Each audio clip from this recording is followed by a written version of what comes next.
Bismillahirrahmanirrahim. Assalamualaikum warahmatullahi wabarakatuh. Baik, anak-anakku sekalian yang berbahagia dari seluruh Indonesia.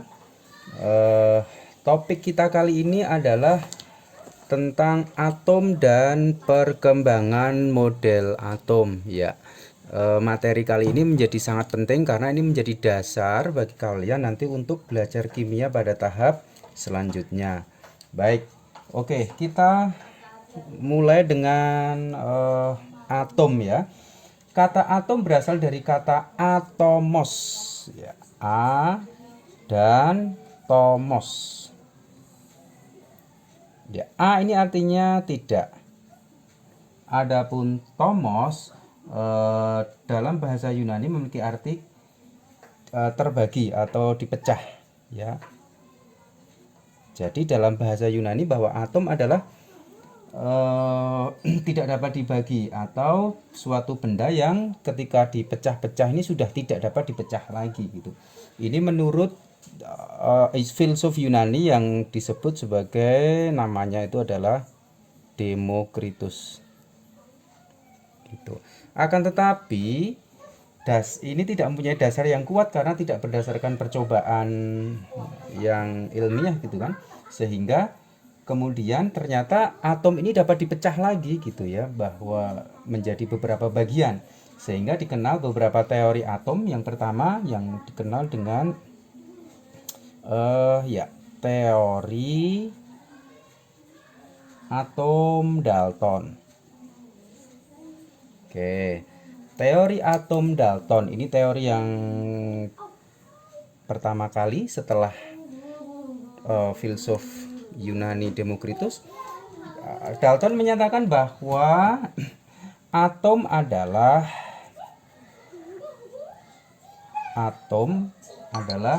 bagian terkecil dari suatu unsur.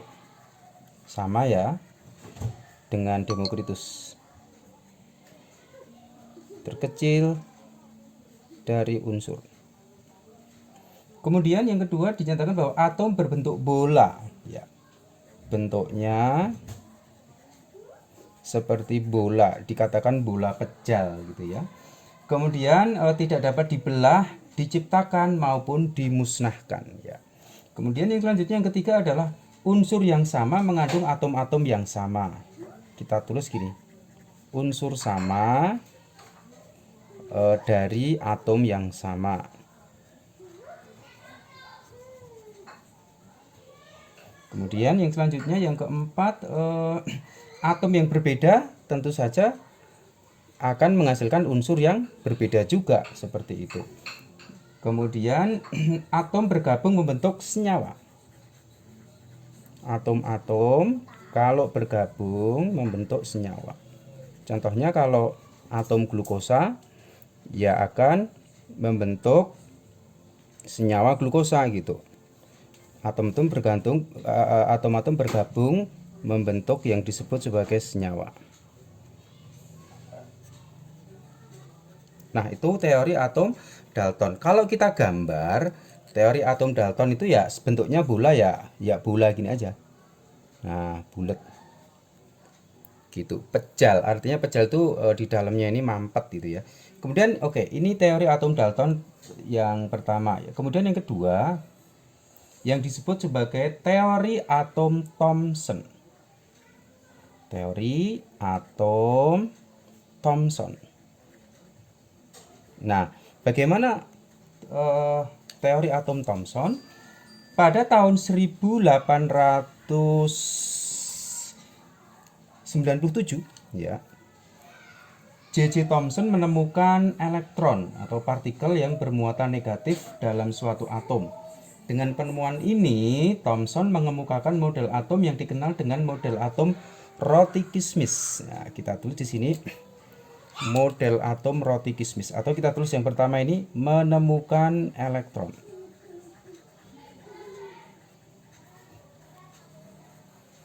Nah, elektronnya di mana? Nah, nanti. Nah, yang kedua menemukan model atom Rothy-Kismis. Model atom Rothy-Kismis. Nah, kenapa Rothy-Kismis? Nah, nanti ada alasannya. Roti kismis itu kalau nggak salah di suatu roti tapi dikelilingi oleh di situ ada kismis. Kalau di kita mungkin onde-onde gitu ya. Onde-onde itu kan di pinggir-pinggirnya kue itu ada apa wijen gitu ya. Ya kalau kita tulis di sini suatu atom yang namanya teori atom Thomson, Thomson menyatakan bahwa suatu atom berbentuk bola ya.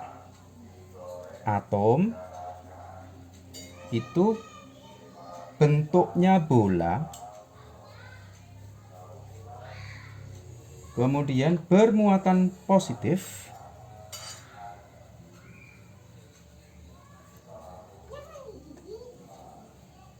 kemudian dan elektronnya itu tersebar, dan elektron simbolnya gini ya, tersebar dalam bola tersebut. Nah, dalam bola tersebut. Nah, ini kalau kita gambar tuh ya gini, teori atom Thomson tuh bulat ya. Kemudian ada elektron yang tersebar di bola tersebut baik di permukaan maupun di merata gitu ya. Nah, seperti roti kismis kan? Roti kemudian di sini ada kismisnya gitu. Oke, yang kedua. Kemudian yang ketiga atau yang ke C yang disebut sebagai teori atom Rutherford. Teori atom nulisnya gini. Rutherford.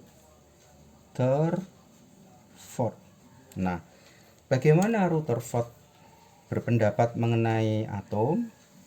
Rutherford menyatakan bahwa ini pada 1906 ya, Ernest Rutherford menemukan adanya inti atom yang bermuatan positif ya, menemukan inti atom yang bermuatan positif. Nah, inti atom yang bermuatan positif karena terdiri dari partikel bermuatan positif yang disebut sebagai proton. Jadi Rutherford ini menemukan proton ya. Kemudian dari penemuan ini dikemukakanlah teori atom Rutherford sebagai berikut bahwa pertama, atom terdiri dari, nah ini Rutherford ini sudah memisahkan antara inti dan kulit. Atom terdiri dari, nah ada dua ya. Yang pertama itu ada inti atom. Nah, muatannya positif. Kemudian yang kedua ada elektron. Elektron, tentu saja elektron muatannya negatif, mengelilingi inti atom. Nah, seperti itu. Atom bersifat netral karena positif dinetralkan dengan negatif ya. Maka jumlah proton dalam inti sama dengan jumlah elektron yang mengelilingi inti. Kalau kita gambar teori atom Rutherford itu begini nih. Jadi ini ada inti atom ya di sini. Muatan positif. Kemudian dikelilingi oleh elektron yang mengelilingi. Nah, pergerakan mengelilingnya itu begini. Mendekat, menjauh, nah kayak gerakannya gitu. Dan di sini ada elektron yang mengelilingi di sini. Atau boleh juga ya begini. Misalkan ini. Dari sini mendekat, menjauh, mendekat lagi, menjauh. Dan seterusnya, mendekat, menjauh dan seterusnya kayak gitu ya. Dari sini misalkan gerakannya mendekat, menjauh dan seterusnya. Nah, kelemahan dari teori atom Rutherford ini karena mengelilingi atom mendekat, menjauh dan seterusnya, maka lama-lama energi elektron ini kan habis, dia akan tertarik oleh proton, sehingga disempurnakanlah dengan teori atom yang keempat ya, yang disebut sebagai teori atom ya. Kita lanjutkan teori atom yang keempat ya, teori atom Bohr ya, yang keempat atau yang ke D, yang disebut sebagai teori atom Bohr. Ya, bagaimana teori atom Niels Bohr ya? Menyatakan bahwa elektron mengelilingi inti atom pada tingkat energi tertentu. Jadi kalau kita tulis menyatakan bahwa tadi sama ya teorinya, bahwa ada plus di dalam sebagai inti dan ada elektron di luar. Nah, tapi penyempurnaannya gini nih, elektron mengelilingi inti atom.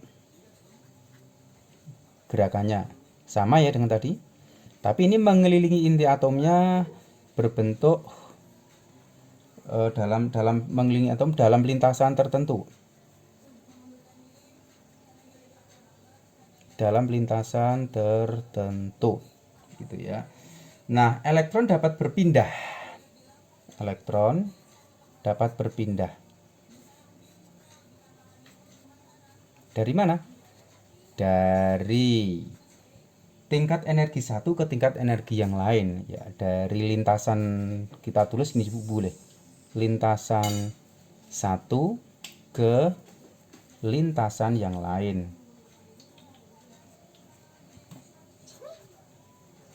Nah, kalau kita gambar begini nih, ya berpindahnya itu kalau kita gambar gini nih ya. Tadi inti atomnya positif ini ya, inti atom. Kemudian dia elektronnya itu mengelilingi dalam bentuk lintasannya itu gini, lintasannya gini, gini. Beda dengan tadi ya, dia lintasannya bentuknya bulat kayak gini. Dan seterusnya, banyak lintasannya. Dan seterusnya. Nah, elektronnya ya di lintasan ini di sini ada elektron, di sini ada elektron, elektronnya banyak gitu kan, dan seterusnya. Nah, yang disebut pindah lintasan itu misalkan dari sini pindah ke sana ya, dari lintasan di sini atau dari satu ke dua, kedua ke tiga, ketiga ke empat dan seterusnya gitu. Nah, mungkin itu tentang teori perkembangan model atom, dan ini yang dipakai. Bahkan sekarang ada teori atom modern yang dikemukakan oleh Schrödinger dan lain sebagainya, Heisenberg dan seterusnya. Tetapi setidaknya ini ada 4 teori atom ya, dimulai dari tadi teori atom Dalton, atom Thomson, Rutherford, dan yang terakhir adalah teori atom Bohr. Oke, selanjutnya kita ke partikel-partikel dalam atom. Subbab selanjutnya ya, partikel-partikel dalam atom. Apa saja sih partikel-partikel dalam atom? Ya, yang sudah kalian ketahui, ada yang positif, ada yang negatif. Nah, di dalam ini ada yang namanya nanti neutron. Ya, partikel-partikel dalam atom. Iya. Yuk. Atom terdiri dari 3 partikel subatom, yaitu apa tadi? Yang disebut sebagai proton, neutron, dan elektron. Itu kan? Proton muatannya positif, kalau neutron netral itu 0, elektron muatannya negatif. Gitu. Kemudian proton ditemukan oleh Goldstein. Ini saya tulis di sini penemu gitu ya. Di sini ada Goldstein. Kemudian neutron itu oleh Chadwick. Kemudian kalau elektron tadi siapa? Ya, Thomson. Gitu. Kemudian, yo letaknya di mana? Nah, letaknya kalau proton dan neutron ini letaknya saya tulis ya, ini letak. Proton dan neutron itu di inti. Jadi di sini nih, intinya itu proton dan neutron. Elektron tentu saja di kulit ya. Letaknya di kulit. Itu ya. Jadi kalau kita gambar itu ya gini nih, ini inti kan. Kemudian di sini dikelilingi oleh kulit. Di inti di sini ada proton dan neutron. Kalau di kulit itu ada yang namanya di sini elektron. Nah, itu tentang partikel dalam atom. Oke, lanjut sekarang yang disebut sebagai lambang atom. lambang atom.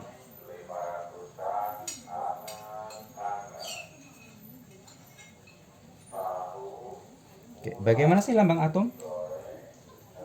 Oke, lambang atom itu dinotasikan dengan notasi gini nih. A ya, X, kemudian di bagian bawah di sini adalah Z. Begitu ya. Oke, baik. Apa sih A itu? Nah, di mana X adalah keterangannya di sini ya. Di mana X itu sama dengan lambang atom atau lambang unsur juga boleh. Kemudian A yang atas itu disebut sebagai, nanti angka bentuknya ini adalah nomor massa. Kemudian nomor massa ini karena posisinya dia di tengah, ini nomor massa ini adalah proton ditambah neutron. Kemudian yang namanya Z itu adalah nomor atom yang menyatakan sama dengan jumlah proton gitu. Atau boleh juga jumlah elektron untuk atom netral sama dengan jumlah elektron untuk atom netral.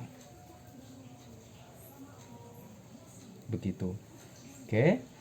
Atom-atom dapat melepas atau menerima elektron sehingga atom menjadi bermuatan. Oke. Nah, sekarang coba kita lihat contohnya dulu ya.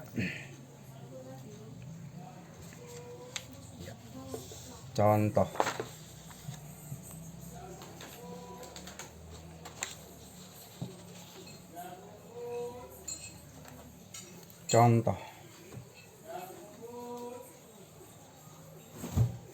Ya, kalau ada lambang atom misalkan begini, misalkan 23 11 Na. Ya. Yang ditanya adalah nomor masanya berapa? Nomor masanya berapa ini? 23 ya, yang atas. Nomor atom? Nah, nomor atom kan yang Z yang bawah, maka di sini nomor atomnya sama dengan 11. Kalau ditanya jumlah proton, jumlah proton yang bawah, yang Z yang bawah, jumlah protonnya 11 ya. Kalau ditanya jumlah neutron itu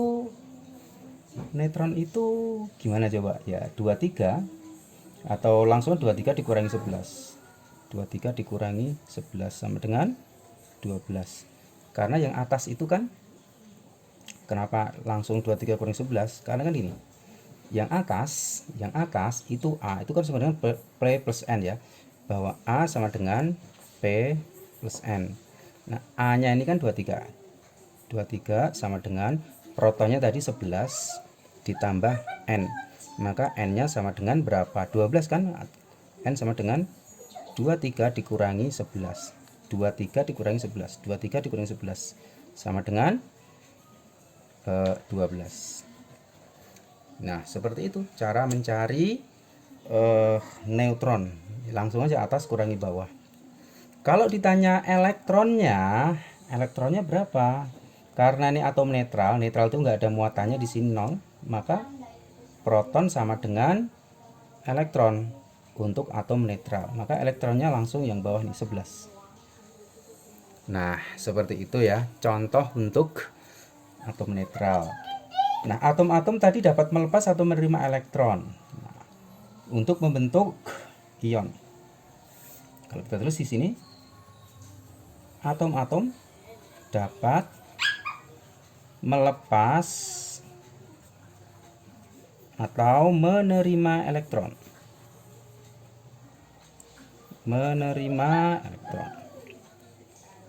Nah, melepas atau menerima elektron ini nanti akan membentuk ion gitu ya. Nah, melepas elektron, kalau dia melepas maka muatannya positif. Kalau menerima elektron muatannya negatif karena elektron muatannya negatif ya. Tadi elektron kan muatannya ini kan negatif ya. Makanya kalau menerima elektron ya menjadi negatif begitu. Oke. Jadi mungkin cukup sekian dulu.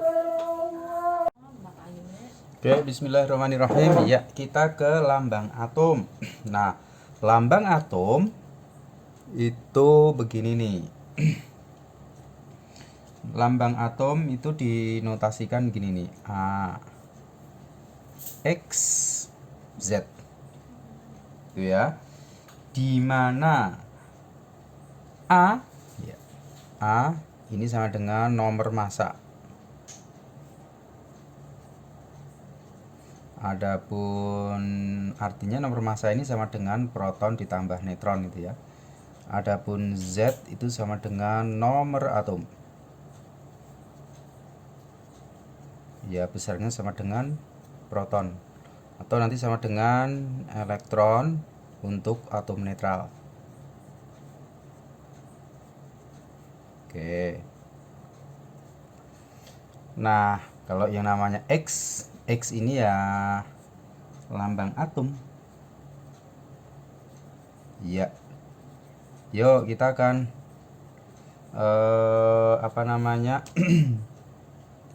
kita akan nanti menentukan jumlah proton berapa, neutron berapa. Nah, ini atom dapat melepas atau menerima elektron sehingga atom menjadi bermuatan ya. Jadi kalau kita tulis di sini atom-atom ya dapat melepas atau menerima elektron. Nah, kalau melepas itu dia akan bermuatan positif. Kan elektron dilepas, jadi muatannya di positif. Kalau menerima, berarti kan elektron ini kan negatif. Jadi maka muatannya akan menjadi negatif. Nah, atom dapat melepas dan menerima elektron. Itu atom yang melepas atau menerima elektron disebut sebagai ion. Namanya ion. Nah, kalau muatan positif disebut sebagai namanya itu kation. Kalau ion negatif namanya itu adalah anion. Jadi nanti muatannya itu ada di sini misalkan. Nah, jumlah proton, neutron, dan elektron dapat dihitung dengan rumus begini nih. Kalau ditanya jumlah P, ya tinggal lihat yang bawah ya. Kalau ditanya gini misalkan, jumlah P sama dengan yang bawah ya, Z-nya yang bawah kan P yang bawah. Kemudian kalau ditanya jumlah neutron sama dengan atas kurangi bawah, A dikurangi Z. Nah, kalau ditanya jumlah elektron sama dengan Z dikurangi muatan. Nah, ini cara cepat untuk mengerjakan soal-soal yang nanti akan kita bahas ya. Sambil contoh misalkan soalnya di sini.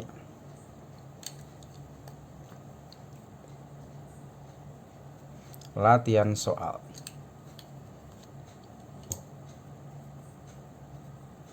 Ya. Tentukan ya, pertanyaannya proton, neutron, dan elektron dari misalkan soalnya itu gini nih, 23 Na di sini 11. Yang soal yang A ya. Nah, berapa ya? Ya sudah ya kita kerjakan. Yang B dulu misalkan, yang di sini B itu 27 Al, di sini 13, tapi di sini ada muatan 3 plus. Kemudian yang C misalkan O 8, di sini 16. Oke, gimana cara kerjakannya? Ya, kita kerjakan dengan rumus yang ini nih, ya. Maka kalau ditanya jumlah proton di sini ya, protonnya sama dengan proton itu kan yang bagian bawah nih ya, P, berarti Z yang bawah. Maka yang bawah ini di sini 11, tulis 11. Kalau ditanya neutron itu atas kurangi bawah, 23 kurangi 11 sama dengan 12 kan gitu.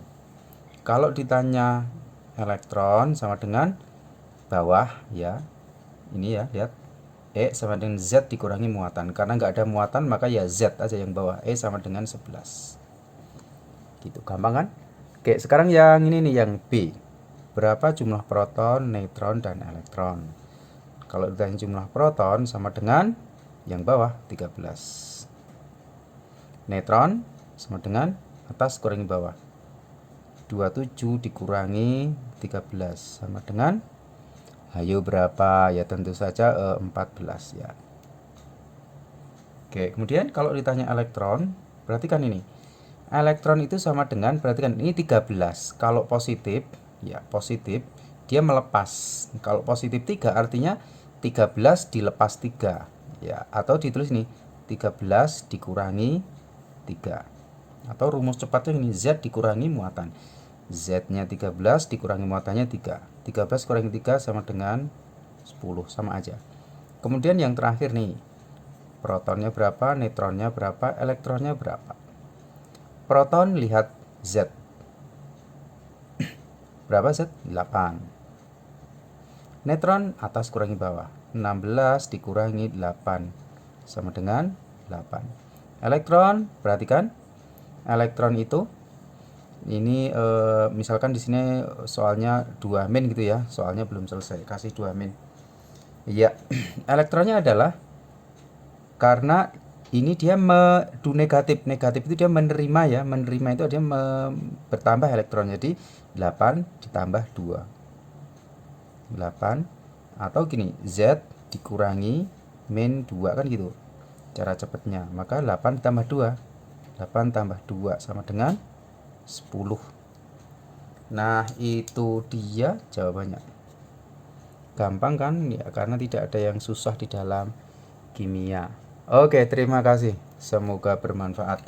Kemudian selanjutnya setelah ini kita akan belajar mengenai apa yang disebut istilah-istilah isotop, isoton, dan isobar. Ya, apa sih isotop? Apa sih isoton? Dan apa sih yang disebut sebagai isobar? Oke, baik. Sekarang kita membahas isotop, isoton, isobar, dan isoelektron. Kita ke isotop dulu. Apakah isotop itu? Ya, isotop adalah unsur-unsur sejenis dengan jumlah proton sama. Nah, kita terus di sini. Isotop adalah unsur-unsur sejenis dengan, karena unsur-unsur P-nya ya, huruf terakhirnya P, maka unsur-unsur sejenis dengan jumlah proton sama.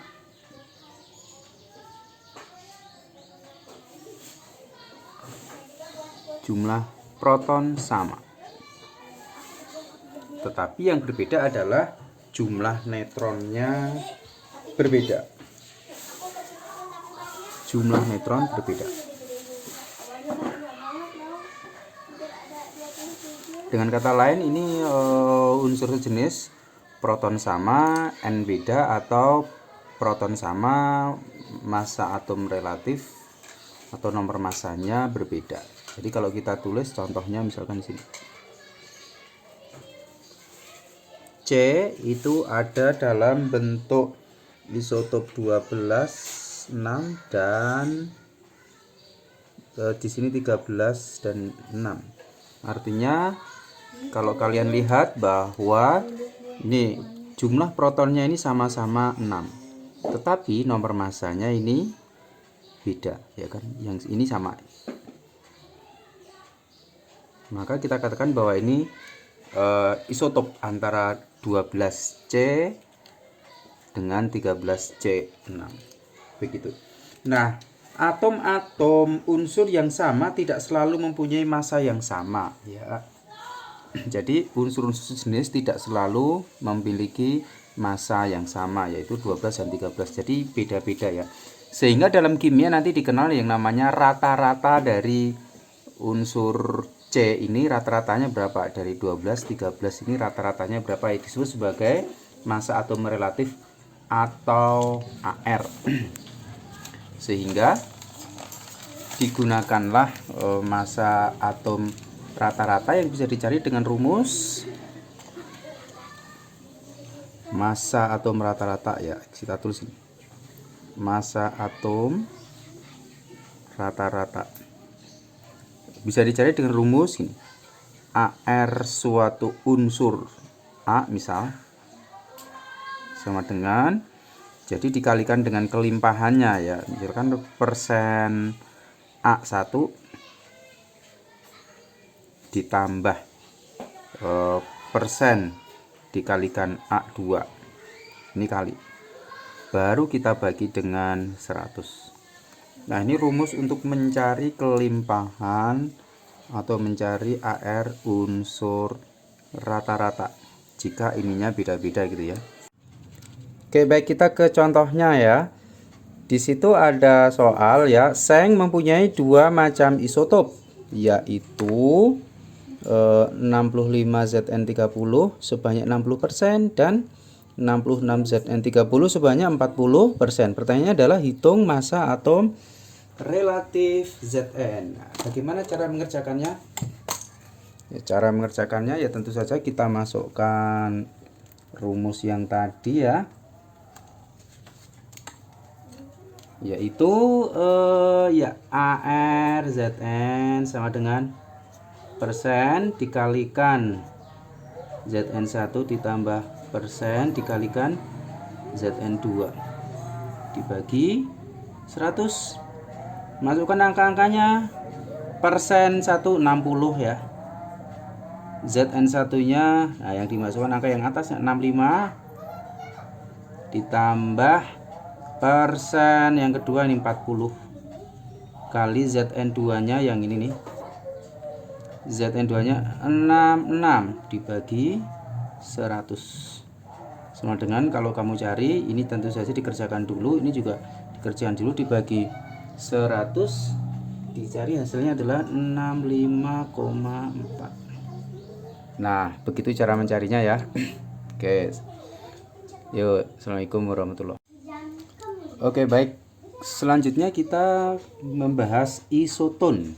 Isoton huruf akhirnya itu kan N. Cara ngafalinya ya, apa yang sama ya, N-nya, yaitu N itu neutronnya gitu ya. Sehingga kalau kita tulis gini, isoton adalah unsur-unsur yang memiliki apanya yang sama? Jumlah neutronnya. Jumlah N sama. Nah, yang beda adalah P-nya beda. P itu protonnya beda. Contoh. Yo, cara ngitung neutron kemarin gimana, atas kurangi bawah ya. Contohnya di sini, lihat di sini. C nomor massanya 14, nomor atomnya 6 dengan misalkan O di sini 16, misalkan di sini 8. Oke ya. Kalau kamu cek di situ ya. Oke, jumlah N neutron ini berapa nih? 14 kurangi 6. 14 kurangi 6 sama dengan berapa? 8. Ya, yang di sini nih N-nya berapa nih?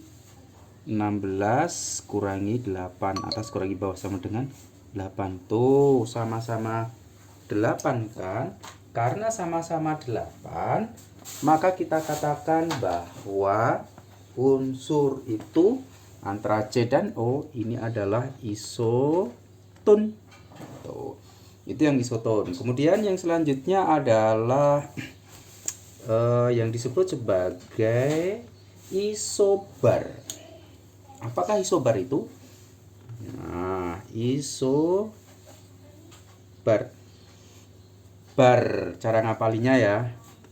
Kalau tadi N ini neutronnya sama, Kalau isobar AR-nya sama. AR itu nomor masanya sama. Sehingga kalau kita tulis definisinya di sini adalah yang namanya isobar adalah unsur-unsur yang memiliki nomor massa sama. Unsur-unsur yang memiliki nomor massa sama. Sama. Nomor massa itu yang atas, yang ini nih. Jadi nanti yang sama pasti bagian atasnya sini yang sama ya. Contoh misalkan. Contohnya misalkan antara ini aja, misalkan O16 8 misalkan dengan N ini 16, ini juga 8. Coba kamu lihat bagian atasnya atau A-nya kan sama ya. Ininya kan sama ya. Nah, ini sama. Ini nomor masanya. Ya, nomor massa sama. Oke, itu yang disebut sebagai isobar. Kemudian yang terakhir sebelum kita akhiri di sini, yang disebut sebagai isoelektron. Apa sih isoelektron itu? Nah, kita tulis dulu isoelektron.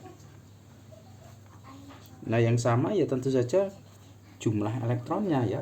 Namanya juga isoelektron gitu.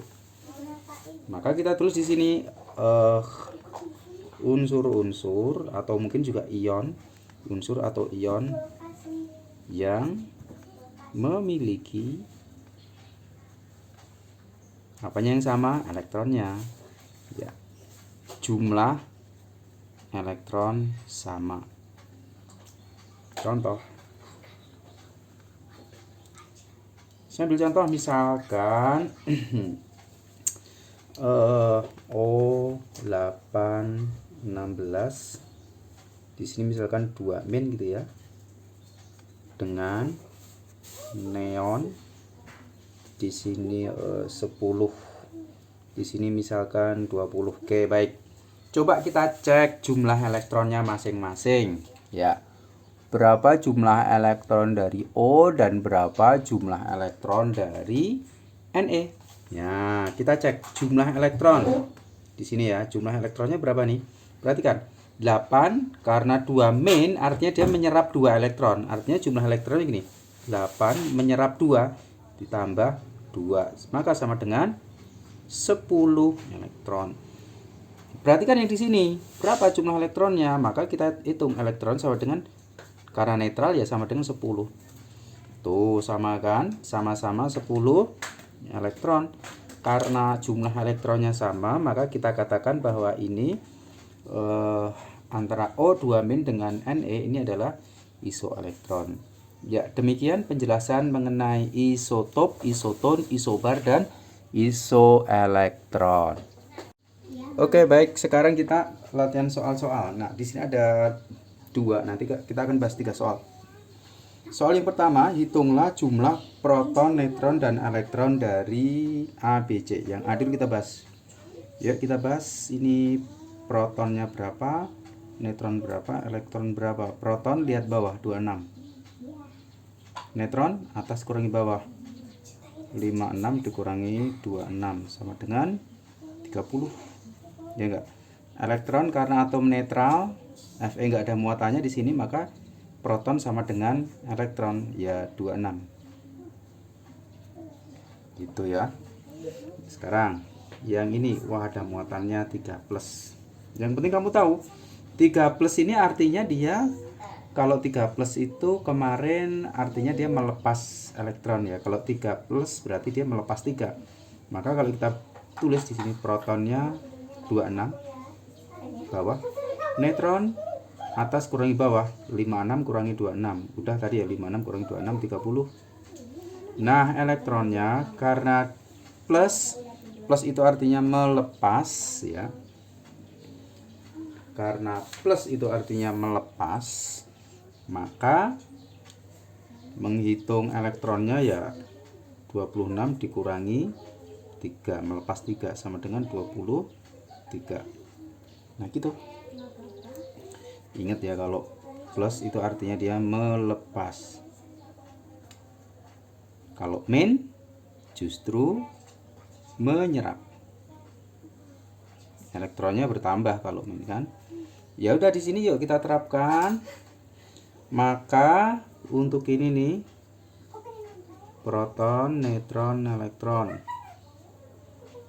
Ya, ini enggak ada ini ya, salah ini ya. Protonnya 8, neutron atas kurangi bawah, 16 dikurangi 8 sama dengan 8. Elektronnya karena negatif, nah karena negatif itu menyerap, maka menyerap 2, menyerap 2. 8 ditambah 2 sama dengan 10. Itu tadi jumlah proton, neutron, dan elektron ya. Kita lanjut ke soal nomor 2. Ayo. Unsur-unsur berikut sebutkan apakah termasuk isotop, isoton, isobar, atau isoelektron. Oke, lihat kita analisis nih. Isotop bukan, kayaknya bukan. Isobar bukan. Apa ya? Isoelektron bukan. Coba kita cek neutronnya nih. Neutronnya berapa ya? Apakah isoton ya? N sama dengan 30 dikurangi 15 sama dengan 15. Kalau yang ini N-nya berapa? 32 dikurangi 17 sama dengan 15 juga. Wah, isoton berarti kan neutronnya sama nih. Neutronnya sama, maka di sini jawabannya adalah isoton. Nah, yang B coba lihat. Wah, ini sama, udah kelihatan nih sama. Proton ya ini ya. P sama. Karena P sama, maka isotop. Nah, yang C, apa yang sama nih? 18, 19, ini beda. Kayaknya elektron, karena coba lihat, ini elektronnya berapa nih? 18 ya. Coba yang sebelah kanan elektronnya berapa? 19 plus itu dia kan melepas ya, ini lihat nih, melepas karena plus 1 melepas 1, maka 19 melepas 1 sama dengan 18 tuh sama ya. Nah, yang M ini jumlahnya 18, yang N juga 18, maka kita tulis isoelektron. Yang terakhir apa ini yang sama? Ini beda. Oh, atasnya sama nih. Atas itu kan nomor massa atau AR, maka isobar. Maka ini yang sama adalah isobar. Nah, itu tadi soal-soal yang nanti kalau ada tugas kalian harus bisa ya ngerjakan.